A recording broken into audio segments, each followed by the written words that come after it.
I want to speak to you about a new organization called the Ecomodernist Society of North America. I'm here because we are in the midst of a potentially monumental ecological crisis. It is only through a new environmentalism 2.0 that progress can be made. We believe that our only hope for human advancement and even human survival is through the exponential advance of science in the service of humanity. We stand firmly against the war on science that is predicated on the appeal to nature fallacy, which is the belief that whatever is natural must be good and whatever is unnatural must be bad. This belief has become an impediment to advances in areas such as human health, social progress, and even environmental progress. In the field of medicine, the appeal to nature fallacy has already led to catastrophic outcomes. Resistance to vaccines threatens public health and the lives of children. The unwarranted resistance to GMOs has not only held back the fight against climate change, but it has also hampered our ability to feed the developing world as well. Campaigns against GMOs have also held back efforts to ward off the deadly Aedes aegypti mosquito, which has killed countless millions as a carrier of disease and plagues. The scientific consensus concerning the safety of GMOs is solidly supported in every major scientific organization across the planet. The only thing green about being anti-GMO is the extra cash that is made by overcharging for expensive boutique food. But that won't cut it when it comes to raising crops with accelerating heat stress, droughts, floods, disease, and insect infestations brought on by a hotter planet.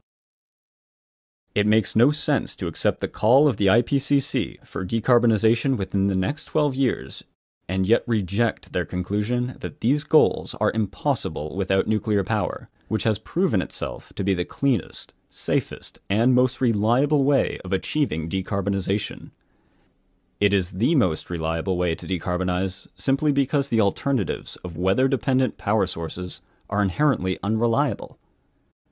And nuclear is the cleanest energy source because it is the only form of energy production that completely encases its waste stream.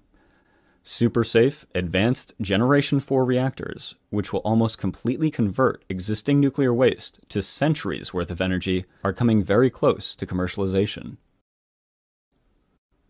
In fact, it goes completely against most everything we're led to believe, but nuclear is legitimately the safest form of energy generation according to all the accepted worldwide energy fatality data. But there is one thing that nuclear is not safe for, and that is the fossil fuel industry. The fact of the matter is that the fossil fuel industry has a long history of funding the anti-nuclear movement, along with climate change deniers, to protect their bottom line. Solid science is in dire need of a champion. And that is what ecomodernism is all about. Ecomodernism is a new environmental paradigm which looks to reverse the fear of nuclear power and scientific progress in general. Ecology-based modernism is the most direct way to define it. Ecomodernism as a philosophy is described in the Ecomodernist manifesto. We believe humanity should not be rejecting technological progress, but rather separate our impacts from nature through the responsible use of technology and urbanization. Urbanization is an unstoppable worldwide trend and the best solution to many environmental problems. It offers sustainable development for the human population and is a historic antidote to both deforestation and species extinction as humans move away from using wildlife as their protein source. Vertical, urban, high-rise architecture minimizes the use of land, resources, and energy, enabling walkable cities that facilitates the more efficient use of mass public transit as well. It must be emphasized that our support for technological solutions is definitely not about defending industrial polluters, nor does our defense of technology imply that we just need to sit back and let things take care of themselves. To the contrary, we believe that humanity is at a crossroads that severely threatens our future on this planet. We reject the idea of resource limits on many levels. The advance of science has a long history of getting around problems of resource scarcity and will continue to do so. Another reason is that Earth is just one of a multitude of worlds available to explore in our solar system and beyond. Comets and asteroids are untapped reservoirs for raw materials. If we could find a way to thrive in artificial ecosystems off-world, we could use what we learned to help sustain terrestrial ecosystems here on Earth. I hope by now you understand the worthiness of our cause. Ecomodernism is really only a philosophy at this time. I want to talk to you about the necessity of turning it into a movement, which will be part of the larger environmentalist movement.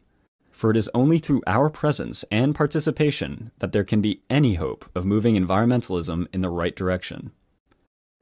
Our aim is not to divide the environmental movement, but rather to multiply its numbers with the incorporation of many scientific and educational communities that is working to both build chapters of eco-modernist societies and support our growth worldwide.